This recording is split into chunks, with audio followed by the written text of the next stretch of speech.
It was this young, raw roster telling the National League, we can take your best shots and we're going to keep hitting back. You don't need Fangraphs, StatCast, or any artificially intelligent sources of information. We want you to think for yourselves. So for real news, notes, and great conversations about the National League Central, it's time to open the files of Central Intelligence, an OK Baseball podcast brought to you by Slasher Sports. We post our weekly lineup Thursdays at the OK Baseball podcast feed on Spotify and on our YouTube channel. Be sure to give a subscribe so you're never left out of the loop. You can follow and mock me on Twitter at SlasherBaseball. You can always share your thoughts and takes in the comment sections on social media.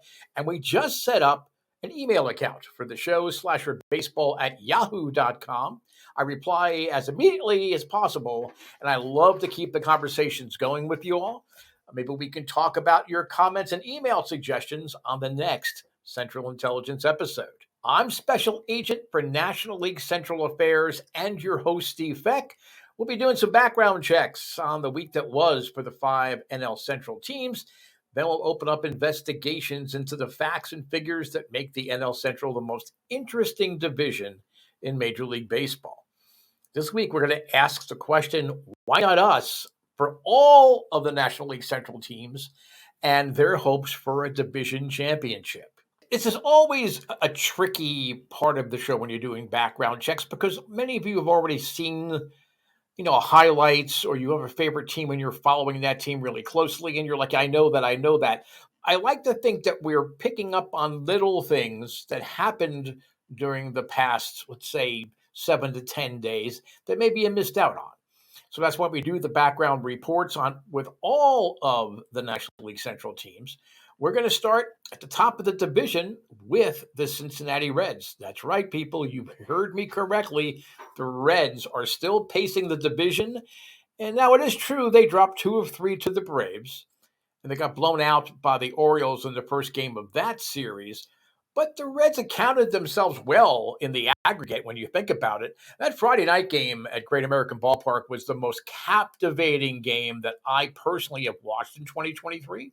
And the atmosphere that had been missing in Cincinnati for nearly a decade was absolutely electric. All you heard from players and commentators was playoff atmosphere. So maybe they're getting their practice in early here in June as we head into July, because, the Reds are for real. You can try to write them off all the different reasons you want to. They are for real.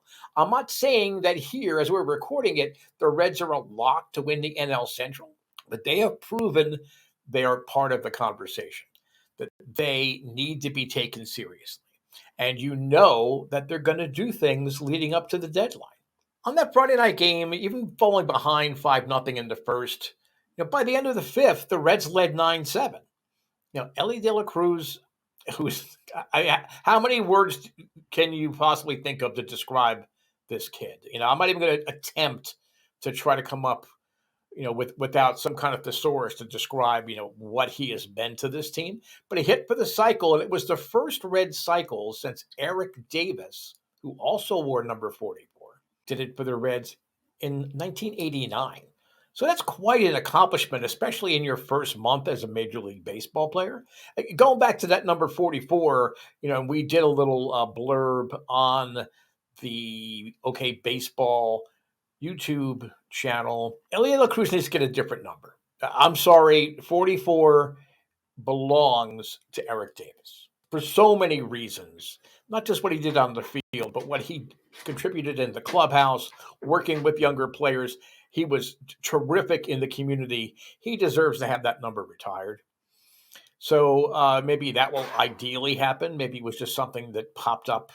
I don't believe it's an homage. I have not seen any interviews where De La Cruz has said it's an homage to Eric Davis. Ellie, you've got money. You can buy a number from somebody else that you really like that might not be retired, and you should wear that. Again, De La Cruz hit for the cycle. Joey Votto homered twice. And talk about a comeback. This isn't Elvis's, 68 comeback special in Vegas. This isn't Richard Nixon in 68 coming back from oblivion and winning the presidency. This is a serious comeback here. It's not the Bills. Who are they playing? I guess it was the Oilers. They might have been the Titans by that point, but coming from way back, at halftime to come up and just blow past and win a NFL playoff game. What Joey Votto is doing so far, I mean, it's such a great story. I'm so happy to see that it's happening. I mean, it really is special. And I hope you folks are tuning in and paying attention to what is going to be the last year for Joey Votto in the major leagues. Despite, it being an 11-10 final score, in a lot of ways, it was everything you wanted that series opening game to be. Now, I'm not a big, football score type of guy but I mean, the offense just seemed to come naturally. Both teams, I mean, the Braves jumped out early, Reds rallied back, Braves tried to scramble. It was really a perfect game. And it was, with the Reds playing the best team in the National League. It was apropos to consider that a playoff type of atmosphere. And it wasn't just extending the winning streak. It was this young, raw roster telling the National League, we can take your best shots and we're going to keep hitting back. But I think what became obvious to all fans of the Cincinnati Reds, all fans of National League Central as a division and the teams within there, and certainly to their front office and GM Nick Krall, Cincy needs to find a veteran arm, and they need to find it now. The bullpen is helping keep the team in games until the offense can crank out runs. Hunter Green and Lick Lodolo, they're out until August. If they can return at all this season, I mean, that's not a guarantee that Green with the hip issue, I mean, that could require surgery. We don't really know. And Lodolo, I mean, there's been some minor setbacks, but I mean, August is probably the best case scenario for both of these guys coming back. The Reds rotation as it exists, and I've talked about their young pitchers. I like Williamson and I like Ashcraft. They're just not getting the job done on a consistent basis. This young lineup has kicked open the door to a division title. And at this stage, it is Andrew Abbott and a bunch of openers. Remember, it was like, Spawn and Saying and Pray for Rain. I don't know. I guess you pray for locusts or a plague after Andrew Abbott starts a game for the Reds. And when I say a bunch of openers, they're not going into the game committed to an opener's bullpen kind of strategy, but that's in essence by default what it's become. I mean, the young pitchers, even if they're pitching relatively effectively, like Williamson, or Ashcraft, their pitch counts are going up high and they're going up quick, so they're having to go to the bullpen in the fourth inning, the fifth inning, so they have a treasure trove of prospects in the minor leagues. They could trade away literally 10% of their top 30 and they're not going to blink. They're not really going to miss it. And for those of you that have been following transactions for the last couple of days, maybe they can roll a dice on someone like paging Chris Flexen. Mr. Chris Flexen, please report to Great American Ballpark. Flexen was DFA'd by Seattle. That Jerry Dipoto loves to get prospect capital back, even if it's not necessarily a top prospect. Flexen's not going to get you a top 10 prospect. Flexen can get you someone in the top 30. Flexen has proven to be an effective pitcher. With the Mariners, he struggled a little bit. He's not going to strike a bunch of guys out, but he can kind of fill a role. I'm trying to come up with a comparison, like a Rich Hill. He's not as old as Rich Hill, obviously, but with the Pirates, Flexen can be that kind of guy that's an innings eater and that knows how to win, knows how to pitch in high leverage situations as a starter. So we'll see whether Flexen is going to be in a Reds uniform by the time we do our next episode of Central Intelligence Podcast. The Brewers, who are just a half game behind the Reds as we record this, they may be on the verge of getting Buck Showalter fired in Queens. Now, I know that Steve Cohen had this big, glorified, self-aggrandizing press conference, at Citi Field, and he said that Billy Epler and that Buck Walter's jobs are going to finish the year. That is, the kiss of death. That's sort of like when you're dating someone and they say, Well, we love each other, but maybe we should try to see other people just to be sure that this is real. Yeah, as soon as you hear that, you need to start checking your black book and try to find other dates because you're going to be kicked to the curb really, really quick. This pattern that the Brewers are set up in, and for the most part, it's been a similar win one, lose one pattern, win one, lose two, win two, lose one. It's been that pattern where they really haven't gotten an extended streak going for an extended period of time. I think the good news, Brewers fans, is that there's an upcoming weekend series against Pittsburgh, and they have owned the Pirates for the past 3 years. Especially, when they're playing, in Milwaukee, they seem to have had their way with Pittsburgh. This is not the Pittsburgh Pirates of 2022, 2021, 2020 by any means, but they just swept the Pirates at home not too long ago. So they've got the Pirates coming up this weekend. That could be a start. I mean, if they can close out the Mets series with a couple of wins, and then go on to Pittsburgh, sweep them, or get 2 out of 3 there, now you're starting to get something rolling there. I think their rotation, even with the injuries, I mean, any rotation with Corbin Burns is going to be terrific. Wade Miley has looked good his last couple of starts. I think that the Brewers' rotation, I mean, Julio Teheran has been, they don't score runs for him. He has a sub-2 ERA, and they still don't score runs for him. But he has been a godsend, for Craig Counsell. But Miley being there, Willie Adames is starting to show signs of a resurgence. I mean, he's been hitting for power, but he's been flirting at the Mendoza line a good part of the season. I think he's starting to feel comfortable now after coming off of the IL after that scary incident where he was struck in the head by a line drive in the dugout. When you think about those things and how awesome their bullpen has been, I mean, you've got Devin Williams, who is the best closer in baseball. I think everybody will say he's the best closer in baseball. They traded Josh Hader. They kept the right one. I mean, it might have shaken things up, but last year when they traded Hader away, but a lot of those pieces are starting to fall into place now.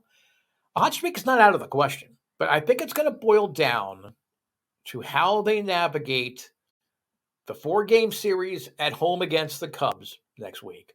And then there's a home and home 3-game sets each time against the Reds before and after the All-Star break, which I kind of like that. I did look at the schedule close enough to see how many other contending teams have a setup like that, but I really kind of like that. So obviously it could go south, and the Reds could take advantage of that bookending kind of back-to-back series, with a division contender. But I think, we're going to know a lot about the Brewers. Are they going to start to pull away a little bit here by taking on the Cubs and taking on the Reds twice at the All-Star break? Now, I do have some concern with the negative run differentials. Their Pythagorean record is 5 games under 500. And there's more than just runs scored, runs allowed that make up the Pythagorean record. But in essence, this theorem looks at the fact that your offense is doing X, but your pitching is doing Y. Something has to give. So they're 5 games under 500 by Pythagorean record. It's one of the few analytics that I follow, and it's an old school going way, way back analytic. I do worry about that. Is that giving us a tendency that perhaps people that are so high on the Brewers, and I picked the Brewers to win the NL Central, in March, on various outlets, and on social media. I thought the Brewers were a shoo-in for this division. Injuries have been an issue, but they have not really taken advantage of St. Louis stumbling and having the ups and downs that we've had with the Cubs and Pirates and the Reds getting the late jump, getting into the race here. Now, the Cubs, speaking of the Northsiders, they've won 9 of their last 11 games. It looks like the Matt Mervis experiment seems to have been canceled, at least for right now. I think it's shown, at the very least, he's not ready to be an everyday first baseman in Major League Baseball.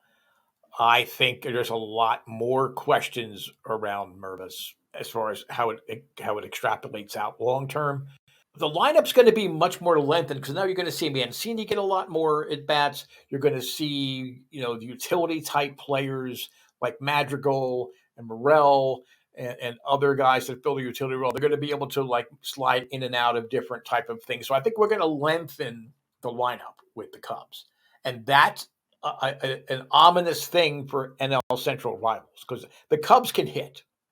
They've scored more than 10 or more runs in 3 games over that 9 of their last 11 streak I referred to earlier. They've scored 7 runs 7 times during that same streak. So you have to wonder when Jed Hoyer tries to set the market by making a move for an arm or 3. And it's not going to just be one arm. I mean, they're going to need I think they need at least one bullpen arm, though their bullpen, I think people are starting to slot into roles. Julian Merriweather looks like the prospect everybody thought he would be before the injuries. Remember, he was the key piece when Toronto traded Josh Donaldson to Cleveland. In that deal, Merriweather was the big piece.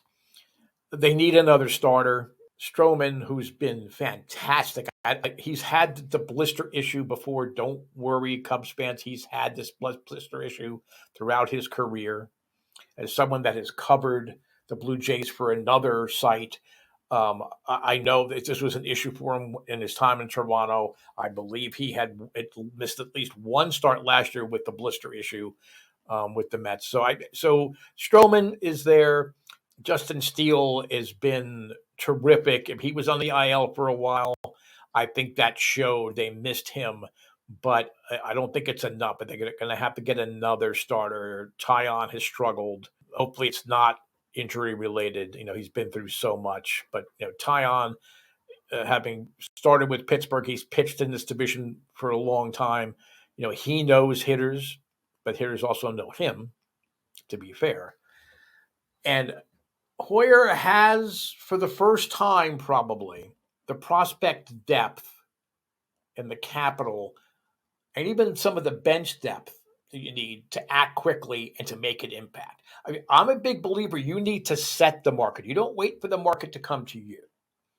And you always hear, well, there's a lot of teams that don't know whether they're sellers or buyers or whatever it is. There have been trades made. Some teams have made multiple trades. The Rays, the Pirates have made multiple trades. Okay, there have been trades that occurred this season already. Perry Minasian in Anaheim had big injuries to Anthony Rendon. They were having problems at first base. They picked up Moustakas. They picked up Escobar from the Mets. And they didn't give away a lot. So in essence, you've got teams that are trying to set a market. Maybe the Mets are setting themselves up to be sellers. Certainly, Cohn in his press conference said, I'm willing to pay salary on veterans to get better prospects. So you got to wonder, okay, so he's putting that out there that he's willing, to pay salary for some guys for teams that are now in it and perhaps now realizing they really can be contenders. I put the Cubs in that category, like we talked about the Reds earlier. So I wonder, is Hoyer going to be one of those GMs that are more Dombrowski-like, more Neander-like, more Matt Arnold-like, where they go out early? DePoto certainly is one of those guys. We talked about Chris Flexen being out there. Flexen could be a Cub too. It's another good veteran arm you want to take a chance on. So maybe Hoyer is the first GM in the NL Central to jump out there and kind of set the market. Remember, that's a trickle-down effect because now, okay, Hoyer's, even if he overpays, now the teams coming behind him for higher plays are going to have to overpay even more. So to a degree, it's almost like at the poker table and you're bluffing a little bit. I mean, you're confident in your hand, but maybe you think that somebody else might have, an ace that you don't see. So therefore, you go and you strike early and you set a higher level. In essence, not only does that potentially cause your division rivals to pay more, it also can allow you to cherry pick some leftovers after teams have gone in and they've gone in big for the bigger names, and you can pick up some value after all of that in the last hours of the trade deadline because you've already set that market. I think that Hoyer's that kind of guy. I just don't know if he's 100% sold that the Cubs are in it this year, totally in it this year. We'll have to see. But again, the Cubs, they're going to keep Cubs and the Reds could potentially outscore their opponents and they could win the division that way. But if they want to go more than just one round in the playoffs, they're going to have to make some moves. And we'll talk about that a little bit later on in the show. Now, Pittsburgh is a mystery wrapped in a dilemma. Henry Davis is up. They just called up Nick Gonzalez, who, by the way, may be Dan Uggla 2.0. He's going to hit for just a horrible average, probably, but he's got some pop. He's a decent fielder.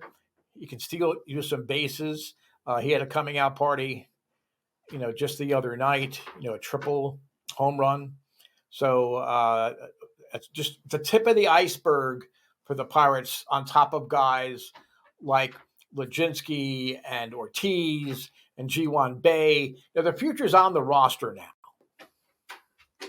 They need to see what these guys are going to do in real games. You can't just project anymore what's going on in the minors. And Ben Cherington is way too sharp and way too in tune with what his team can and can't do. He wants to put these guys in situations so he knows they're going to have the number one pick in the draft come July, what he needs to do to fill in the holes. This is year 4, really, of a 5-year plan. The fact that the Pirates have played as well as they have in spurts, that is terrific. It has gotten the fan base, not all of it, but it's starting to recapture the fan base a little bit. But that's the dilemma. Well, wait a minute. We were in first place. You can't trade away. You can't trade guys. You can't keep bringing up the prospects. That was the whole point of the teardown in Pittsburgh. And I referred to it last week. The Pirates are, in essence, an expansion team. This is the 4th year of an expansion effort. There wasn't an expansion draft. The Pirates had to tear everything down. It was so broken during the Neil Huntington era. They had to break everything down. They had to rid themselves of some veteran contracts, veteran players, and start to build for the future. And then this was the first year they really sprinkled in veterans, not just because they needed a roster spot, but veterans that actually could lead to a team developing a winning record. We haven't seen Andy Rodriguez. He'll be in the Futures game or Quint Priester yet. We're going to see them relatively soon. O'Neill Cruz looks like he's going to be back at some time in August, probably late August as opposed to early August. So by doing this, bringing all these young players in and still trying to compete in a winnable division, it may be a test run for the future for 2024, 2025. It could be a crash test. Okay, I mean, it could get ugly if these prospects show that they still need some development time or they're not what they thought they would be. But Cherington, he's been waiting for this opportunity. He's always been very coy, very hold the cards close to his vest. He's not the guy that's going to come out and like a Jerry DiPoto or a Dave Dombrowski and talk theoretically about this and that. He has a plan. Okay, he took over a mess in Boston, built the World Series team really within 2 years. And then the World Series that they won under Dombrowski were all the players that Cherington had developed and drafted in the whole time that he was building a World Series team in 2013. Since we're talking about the Pirates and potentially trading veterans, stop it, whoever you are, putting out this flyer or trying to get, hits on social media or get invited on talk shows or MLB Network. The Pirates are not going to trade Andrew McCutchen. The only way that trade happens is if a deal comes in, Cherington goes to McCutchen and says, look, this is the offer we have. And this is the team that made it. Do you want to go to X team that has a better chance to go to the World Series this year than we may have? Andrew McCutchen tried to sign other places, but ultimately his heart and his family drew him. He lived in Pittsburgh even when he wasn't playing here. He wants to be playing in Pittsburgh. He doesn't want to be in Texas. He doesn't want to be with the Yankees. He's already been through that circus atmosphere playing as a Yankee. I don't think he wants to go out on the West Coast. He's got young kids. His wife is from Pennsylvania. This is where he wants to be. He's really involved in the community. He's connecting with these young players. He's teaching them what it's like to be not just in the major leagues, to be a major leaguer. And there's a difference between being in the major leagues and being a major leaguer. So stop it with Andrew McCutchen being traded. Will they trade Rich Hill? Probably will. Will they trade Carlos Santana as well as much as he has contributed to that offense? Probably will. But, the core pieces are there. You've got Brian Reynolds to an extension. You've got Ke'Bryan Hayes signed long term. You have a developing pitching staff. You've got all the young players we talked about earlier coming up. Henry Davis, Nick Gonzalez. We'll see Priester and Rodriguez at some point. Ji-Hwan Bae, boy, is he fun. He is fun. The fans are just embracing him. Connor Joe's another guy that could get traded. Does it hurt the Pirates' chances to win the division this year? Yes, it does. But in the long run, as far as a sustained run at the top of the division, getting pieces, filling holes is going to benefit the Pirates in the long run. Then there's the Cardinals, and John Mozeliak cannot just stand pat. Okay, the Cardinals are sellers. Is there an avenue for the Cardinals to win the division still, put on a show, be the 2019 Nationals, or be whatever team you want to put in there? Yeah, there's a chance because the talent is there. Any team with Goldschmidt and Arenado and Jack Flaherty, they can get there. The Cardinals have just dug a hole, and while they can maybe bring their head up to 500, they're not going to pull themselves out of this hole. And he also knows that there isn't some secret memo that's going to allow teams to play 5 or 6 outfielders at a time and not just the standard 3. So it's time for the Cardinals to settle on a set of 3 regular outfielders.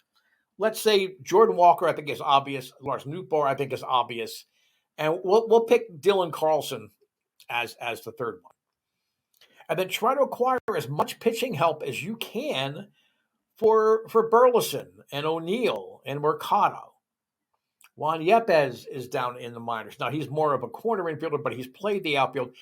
You've got the pieces, John, to fix your organization's pitching issues.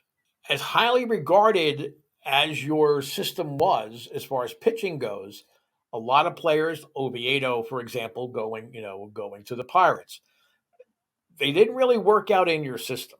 Your free agent signing, Steven Matz, I still don't understand how he convinced a team to sign him for the dollars and the length that they did. Adam Wainwright has had a Hall of Fame caliber career. He's pitching 1 year more than he probably should have. Jack Flaherty is getting better. He looks stronger every time I watch a Cardinals game and he's pitching. And it's generally the only time I watch a Cardinal game anymore is when Jack Flaherty's pitching.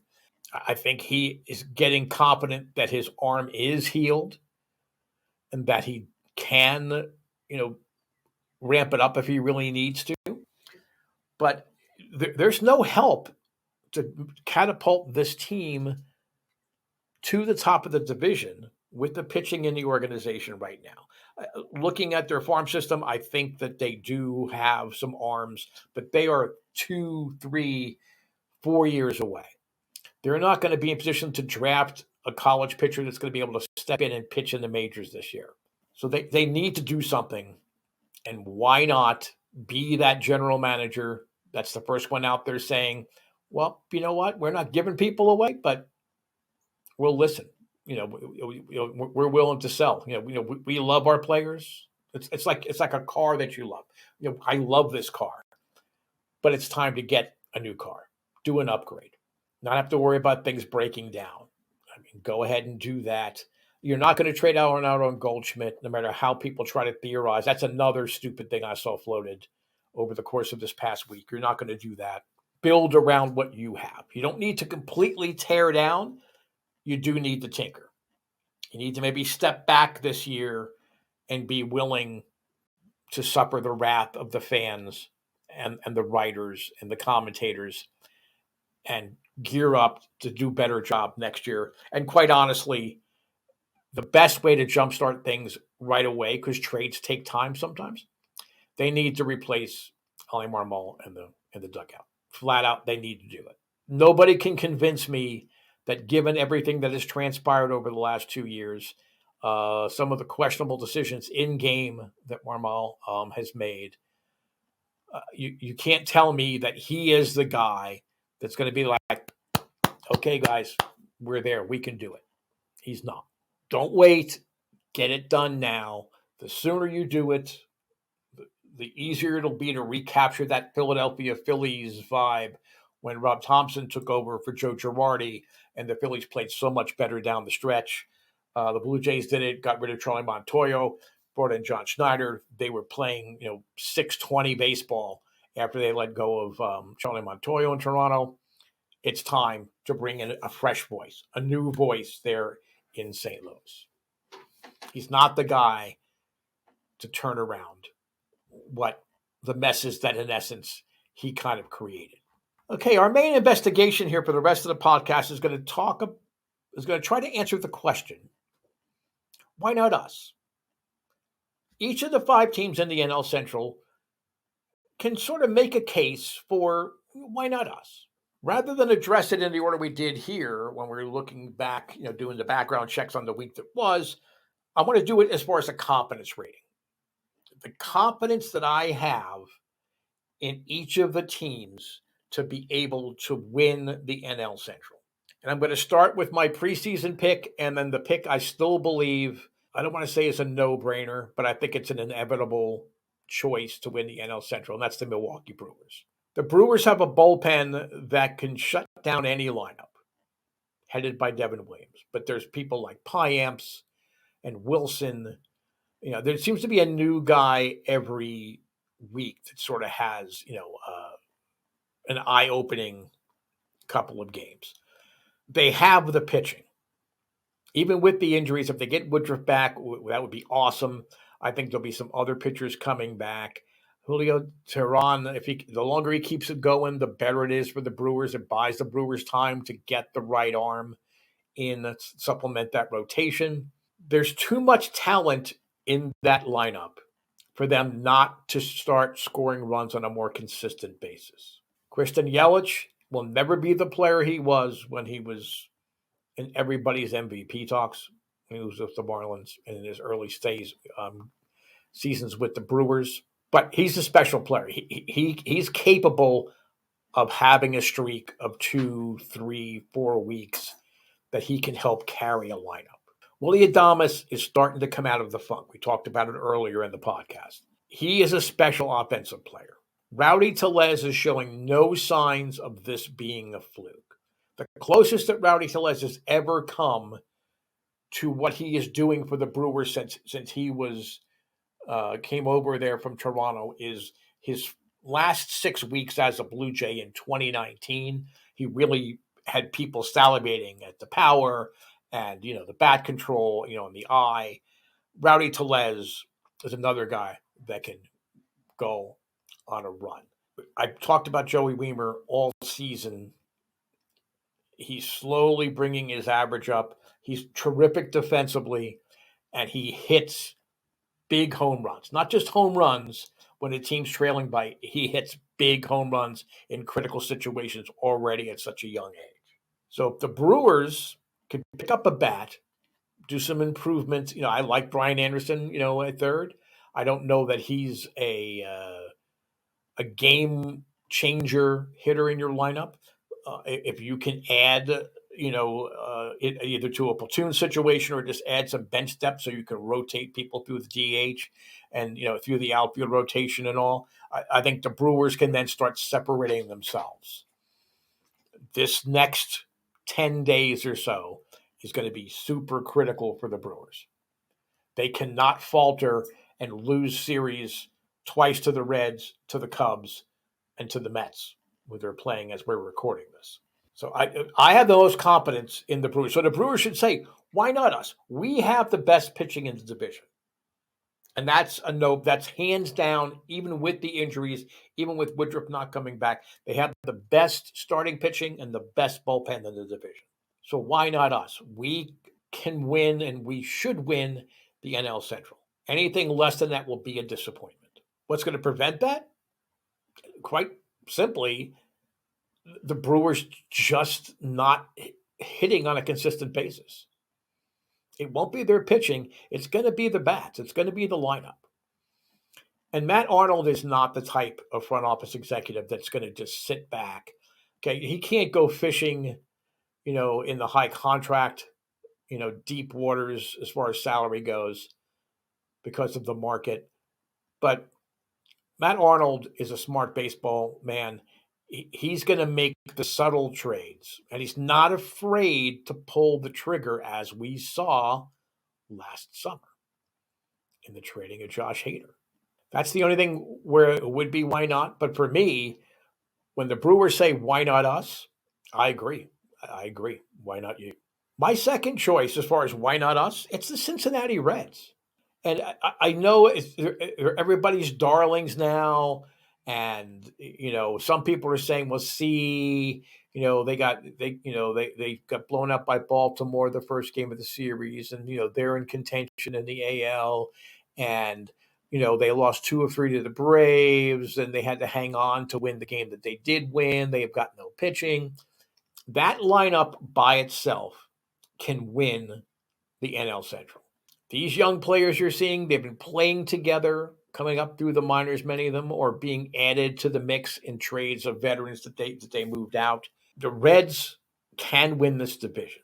My concern is that they cannot acquire the number of quality starting pitchers that they will need to carry them into, let's say, late August and to make up for a season-ending surgery to Hunter Green, which I'm not saying it's going to happen, but when you have a hip, that's a tricky injury to try to play through as a position player, let alone as a pitcher and trying to drive up. So Hunter Green's loss, that's a big one. Lodolo is going to be back. How effective will he be when he come back? The Reds need to add multiple starting pitchers. I think their bullpen's okay. I think there's some younger players that can still come up and make contributions later in the season. The Reds, based on how they can score runs and just the absolute delirium and joy at Great American Ballpark at this point with Ellie De La Cruz being there, and Matt McClain, and T.J. Friedel, and Spear, and Votto. There's just talent. Jonathan, they've mentioned Jonathan India. It's just talent all over that roster. From an offensive standpoint, the Reds are going to keep themselves in it because they're going to be able to just slug opponents into submission. But where are they going to find the pitching? But the Reds can still say, why not us, because of the way they can score runs. Then we need to look to Wrigley Field, north side of Chicago, and the Cubs. Cubs are another team whose lineup and offensive production is going to keep them in the conversation right through September. Barring major injuries to anyone, I know Bellinger's hurt now. He should be back at some point. They've gotten that hole in the lineup in Mervis out. They've shipped him out for more development down to the minors. They have the payroll flexibility to add pieces. I think they need to look at arms as opposed to adding a bat, but it never hurts to add more offense. I think they've got some players that they could package where they would be sad to move them. They wouldn't really want to move them. But if they do, they could bring back the pitching they so desperately need. Marcus Stroman, that's the key. If you have Marcus Stroman at the top of your rotation pitching the way he is, and you have Justin Steele pitching the way he has, at this young stage of his career, then you can say, why not us? Their bullpen, it gets better by the series, and people are settling into roles. So David Ross is comfortable mixing and matching as need be, going with a hot hand. It's not a set eighth inning guy. It might be Fulmer, it might be Merriweather, it might be whatever guy is pitching better at that time. So they can say, why not us?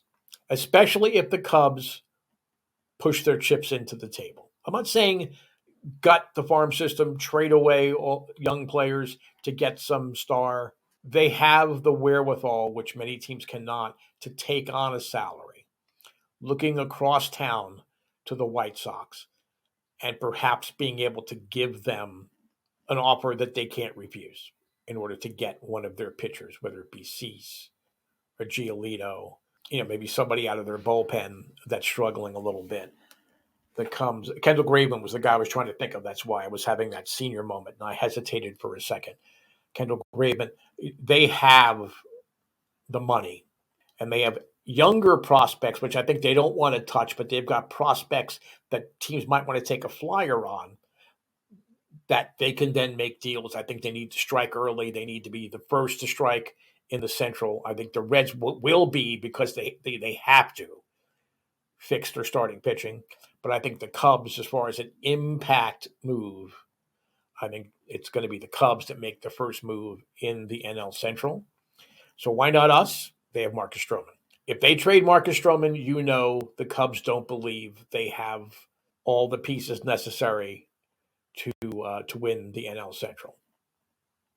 And Hoyer, to some degree, is going to be more like, let's say, a Ben Cherington than his predecessor and partner Theo Epstein. I think that he has a unique sense of being honest with himself and not looking at projections. He ultimately will look at what's going on and make a decision saying, you know what, it'll kill us to trade Marcus Stroman, but we're getting so many pieces that are going to make us so good in the long run. We have to do that. If Marcus Stroman's the key, if they keep him and can add to the rotation around him and Steele, then the Cubs can say why not us? The Pirates, in theory, if all of these young pieces play to 80% of their potential, there's not really an Ellie De La Cruz or Matt McLean in this bunch. I like Henry Davis. I think that moving him to the outfield is smart. It opens up the thing for Rodriguez. I don't know that Henry Davis is going to show his absolute 100% of his ability this first season. Nick Gonzalez would be another guy in that category. They've got veteran pieces. G-Man Choi is on the verge of coming back, so you could move Carlos Santana. You could move Choi, though certainly you can get way more for Santana and way more for Rich Hill than you can try and trade, let's say, a Rosie Contreras, who has struggled in the lineup, in the rotation. He's in the bullpen now. So if that happens, and the magic surrounding the return of Andrew McCutchen. Again, am I a McCutchen fanboy? Absolutely.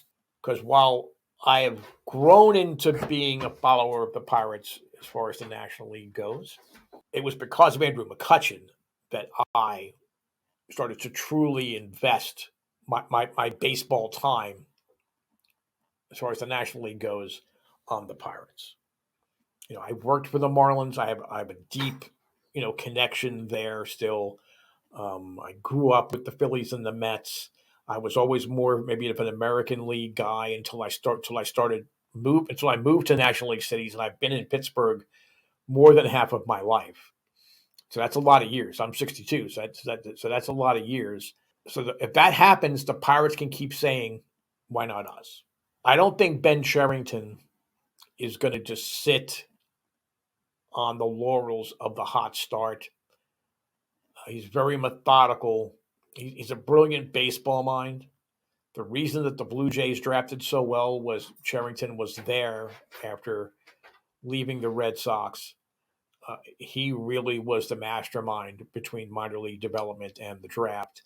Um, he knows what he has. He's gotten a lot of valuable chips trading away players that weren't going to be productive and on the roster by the time the Pirates emerged from this complete reconstruction of the franchise and baseball operations. He's not going to be a buyer, a big buyer, unless these young players show him that they are able to produce on a consistent basis to the upper echelons, the upper ceilings of their talents. So the Pirates could, in theory, say, why not us? But I think they're going to be saying that in the spring of 2024 as opposed to 2023.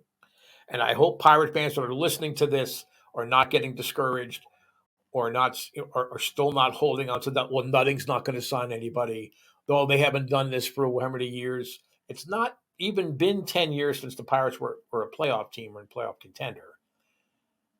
I know there's been some tough years. The Pirates are on the verge. They're on the precipice. They're almost to the top of the mountaintop. They can almost see the promised land. I'm not sure they're going to see it here in 2023. And then there's the Cardinals. And I don't want Cardinal fans to feel that I'm unfairly bashing them week in, week out. Though, to be fair, I've bashed them week in, week out because they're that disappointing.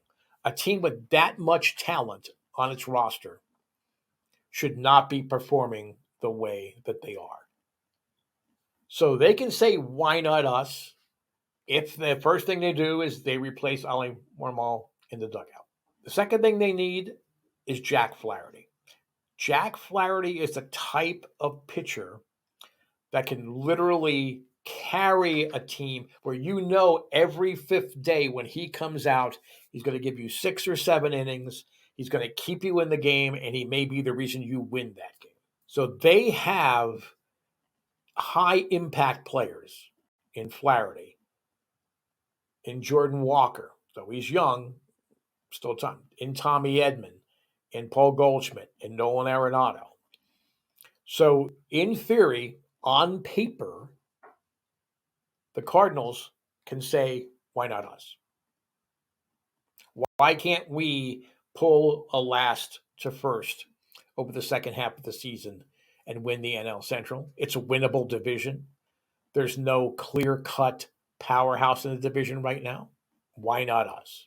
I counter that with look at the box scores from opening day until today, whatever day it is that you're watching this podcast, and you tell me that this is a team that can put together an extended run to get themselves back into the race and that they have the talent and they have the pitching to be able to outlast the rest of the division contenders and win the NL Central. Not at this stage.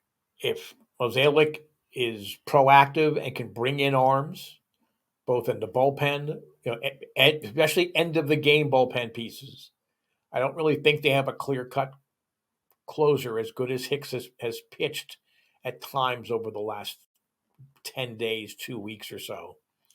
They certainly don't have the rotation to get the job done. So Miles Michaelis, great major league pitcher. He's a 2 or a 3. He's not the guy that leads your staff and leads your team to a division title. They need to go out and get it. They have the surplus outfield and they have surplus infield talent, to be honest. They've got that talent in the organization. Some of the players have already been up this year. You're going to find a team, maybe not necessarily a team that is also in it, pushing all their chips in, but maybe a team like the Royals or the Tigers, the Nationals, that know in their heart they're already out of it, but they've got one big piece that they could move to supplement the Cardinals and to give them that boost that they need to go forward. So we're gonna end our investigation of Why Not Us.